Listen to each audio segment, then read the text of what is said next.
talking about her newest bunch of architectural abstract photographs, which I think are pretty nice. Okay? And she's been very busy, as we can all see. So this is going to be great. Thank you. Thanks, Connie. Thanks, Connie. You're welcome. Hi, welcome, and thank you everyone for coming. This show is called In the Abstract for lack of anything more creative.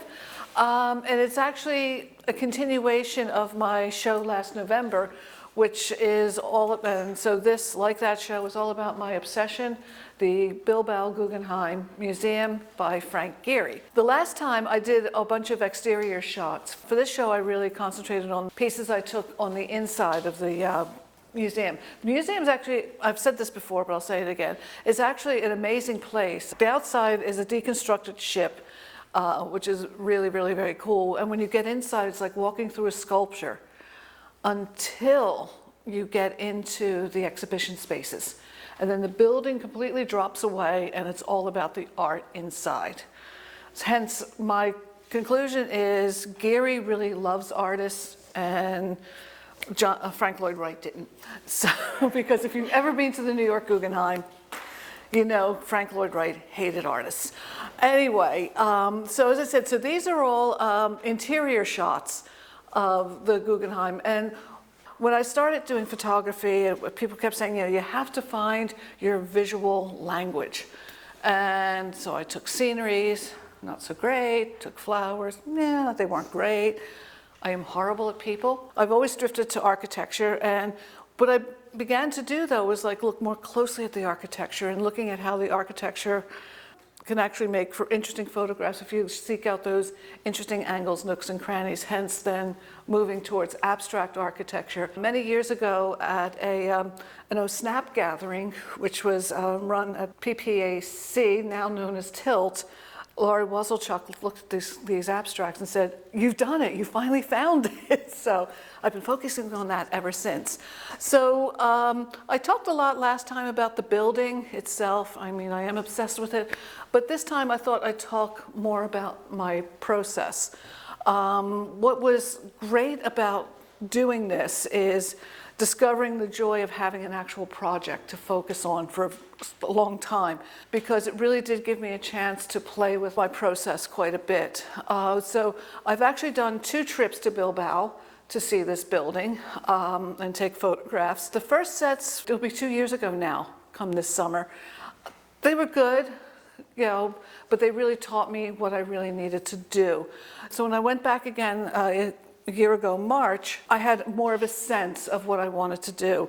Also, in between times, I was lucky enough to be able to take a workshop on doing abstract architectural photography, which gave me a lot of good ideas, one of which was know what you're shooting. So before I went back the second time, I really did a lot of reading about Gehry and this building in particular. So I really knew what it was I wanted to be looking for. As I used to tell my doc students, who were doing qualitative research, you don't go in tabula rasa. You do a lot of reading beforehand so you have an idea of what you're looking for. And yes, you'll be surprised along the way with some really exciting stuff you didn't expect. So it started out with a lot of reading, and then we were there for 2 weeks. The first week we were with friends, and while I can annoy Ken to no end, when I'm doing photography, when you're with friends, you don't want to do that, because they were there to see the art and the rest of the Bilbao, blah, blah, blah. So what I did while we were with friends is I took out my sketchbook. My sketchbook. And I've learned this. This is like, I always carry this camera, because first of all, you never know where an interesting photograph might occur. But also, in doing something like this, take a lot of shots with this, and then I would download it to my iPad and study it. My friends thought I was nuts, because I was there each night, like reading, going, taking notes and reading. But that's what I did. So the first week I did a lot of sketchbook work. So then I knew when I was taking the big guy back, what exactly and where exactly I wanted to be and do those shots. So that was really, really helpful. Another building I'm obsessed with is the Kimmel Center. And having done a lot of sketchbooks, I've decided that I have to go there after dark. That building is the most interesting after dark to get the shots that I want at least.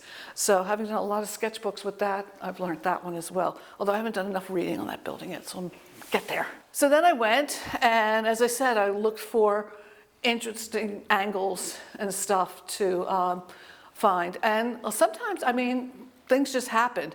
Like this piece, I thought it would be interesting, but when it came out of the camera with this shadowing, I thought, wow, that's really neat. I like that. The other thing people always ask me, do you do solely black and white? Do you do solely color?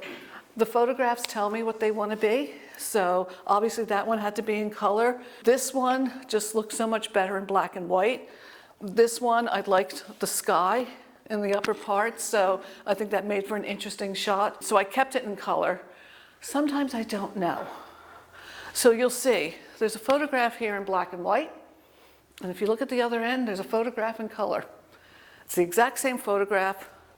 I just couldn't decide which way it wanted to go. Gosh, how many photos did I take? At least a couple hundred, of which these, was it 15, and the other 14 were the best. So it's a lot of, take a lot of photographs, see what looks good, and look at them, and then just put the rest aside saying, nah, not so great. Sometimes I start working on a photograph, and it's like, really isn't very good, and I scupper that one as well. The other thing, though, about my process is once I've downloaded it and I've looked at the pieces that I think I want to work on, a lot of what makes that decision for me is I have no patience. You know, I worked in biomedical research labs for a lot of years, and it was doing cell culture, which was really little fiddly, noodly work, and it just sucked out all my patience. So I have no patience for doing really horrifyingly detailed work.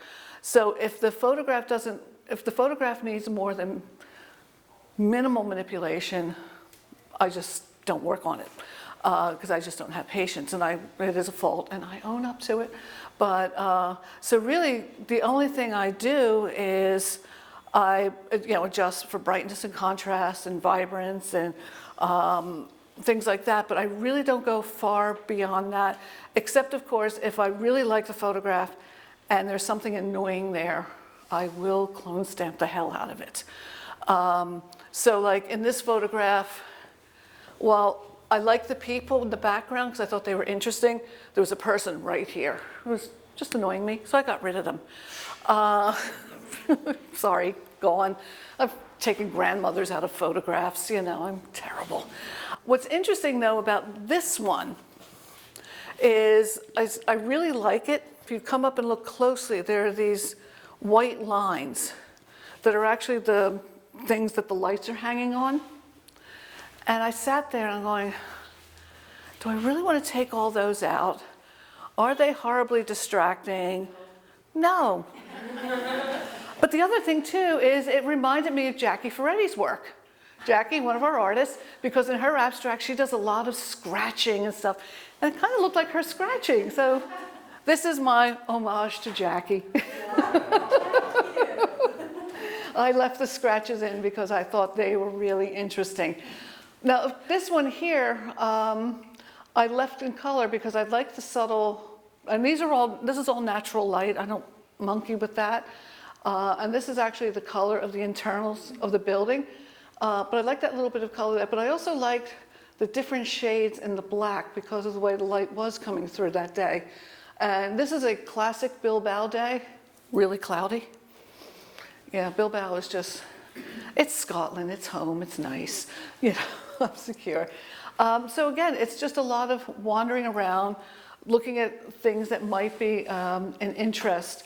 And for me, it has to have a lot of kind of graphic geometricals. So I liked the shapes of this opening and how it's echoed here.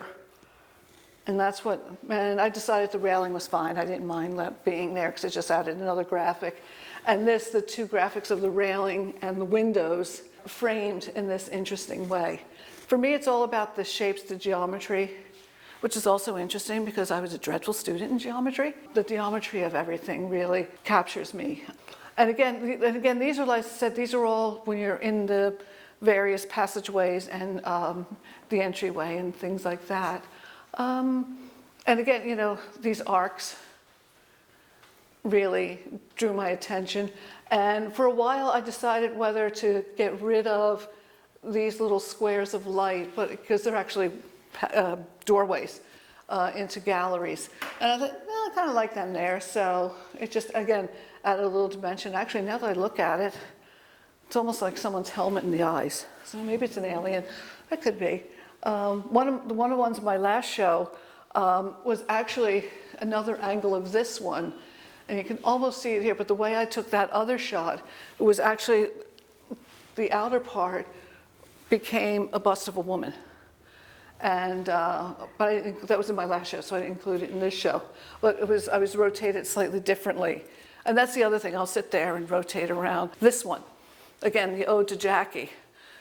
I thought it would be really interesting to do another, I'm still a little shy.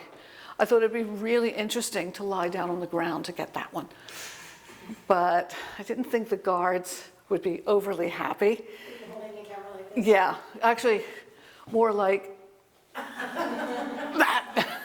I do a lot of stretching exercises too, so I can do it. Yeah, but I thought the guard might not like it. Someone said, ask for forgiveness later.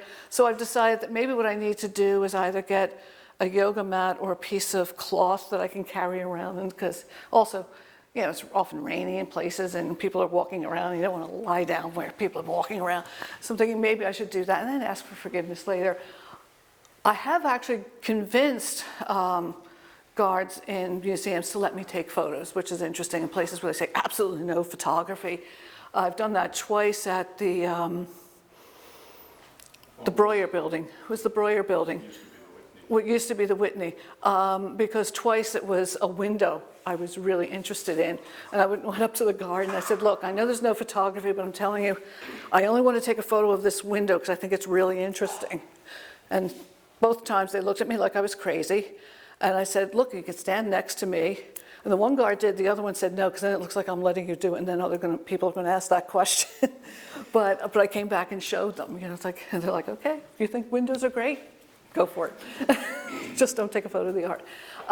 So anyway, so it's a lot of us said walking about and trying things from all sorts of different angles. And then, as I said, coming up with what I like.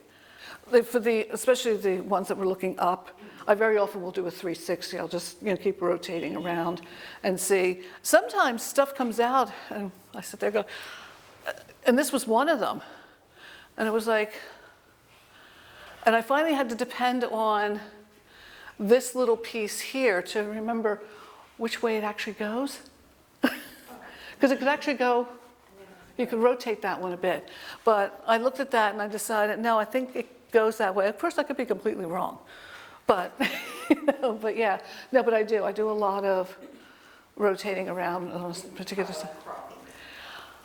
I don't, as a rule, mainly because Ken will stand there and say, you're going to screw it up, you're going to screw up the ratios.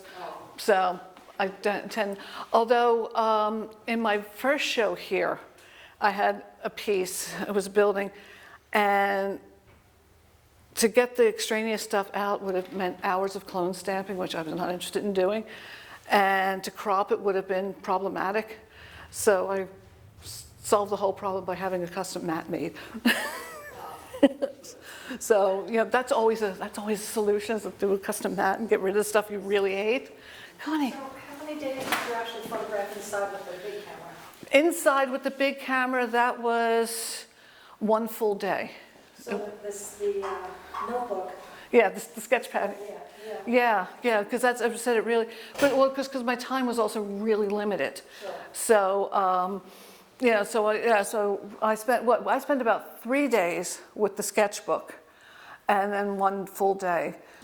I would think with these shapes, it would be very tempting to try different croppings, but it's also very dramatic to see them all in the same aspect ratio, and mostly vertical. I mean, do you try to shoot in this aspect ratio and keep them uniform, or? Well, I will tell you, And I've had people say to me, oh, why don't you make that larger? And it's like, I think this is enough disruption on the universe, this size, at least for me. I mean, maybe other people, but I think this is enough. I mean, more the proportion, the narrow Yeah. rectangle. Yeah, as opposed to the landscape. Or a Or a wider different shape. rectangle or a square. You know, Yeah. Is it to emphasize the height of the? Well, that's space? that's what I'm looking at, is the Yeah. height of the space, or, the height of the space, or, or the depth. I'm like really into recursions. So this is slightly recursive, but I have other ones that you just look forever down into them. I'm really interested in that. So I'm more interested in that kind of sense. But I mean, even when you're working with the print, would you crop, you don't? No, I wouldn't. You No, I don't. crop? No, I don't Okay. crop at all, because Oh, okay. yeah, no, I don't crop at all. I understand some people are religious about it. I wouldn't say I'm religious about it. I'm just, as I said, there's this voice in my head saying you're going to screw up the ratios. So, and I'm never sure what that's going to mean. So I just leave it as is. Yeah. For me, it really is all about finding the angle out in the field rather than monkeying with it on the computer. I've done enough computer work in my life. I just really. It's a very pure way to work. Yeah, that's. In fact, actually, when I used to write, when I was a faculty and did research and writing, if I got really stuck on something, I took the camera out for a walk, because it's my way of getting, and I think that's what it is. I just always associated the camera with, not the computer. So, yeah. Any other? Have you ever looked on your iPad and thought, this is the perfect one, I really want this, and then when you print it there, you're like, oh, that's not what I imagined it to be? Yeah, that does happen. Yeah. That's what I think that's where I would struggle. Yeah. Like, oh, this looks fantastic, or the opposite, like it looks too busy because it's, Yeah. the size of an iPad, but then you stretch it out. Yeah, and it doesn't look as bad. So is Yeah. that just like, the more you do it, the more you can kind of like figure that out? Yeah, pretty much. That just comes from training the eye, kind of thing. And in fact, actually, I've even gotten good at the thumbnails, going nope, nope, nope, nope, nope. But I have like over 100,000 photographs that I've taken over the years, so that's. So you'll say you do 100 to get one good shot. Yeah, and that's me. I mean, I know there's some people who can go out and get the shot immediately, and I envy them, but that's not me. It's like I have to do several. And in fact, actually, it's not uncommon that I'll like to do this when I'll clicked off 3 or 4 right then and there. Mm-hmm. Just because, in case I shook or something like that, kind of thing. Yeah, little kind of safety additives. Yeah. This is the second part of your workshop, okay? This is the second part of your work. Mm-hmm. Of this particular project, yeah. Are you thinking to continue with the same series in the future? Or that's something that- I think, quite honestly, I was looking, I mean, unless I get to go back and take some more, which is always a possibility, of this set, I've gone through them. I think these are the best, and the rest I would be embarrassed to show. I think it's difficult for the artists to close the work they say when of the series is ready. Yeah. You thinking of continue Yeah. this? No, and I think I've kind of said as much as I want to say about this building at the moment. Doesn't mean I won't revisit it, because, yeah, I am obsessed. But, maybe what I'll do in the future is, if I can be there and the weather works with me, there are some external shots I would like to experiment with. But for the most part, I think I've said what I wanted to do, about this particular building. You mentioned the Kimmel Center as something that you may want to do later. Are you attracted to the glass and the architecture? Is that what's drawing you? Because I see a lot, it's like Yeah. window shots. Yeah. Well, what's interesting is when I hung my show in November, a bloke who used to live upstairs came in because he thought there was photos of another Geary building, because Geary has some real signature pieces, and a lot of it is the glass and these sort of shardy looking windows.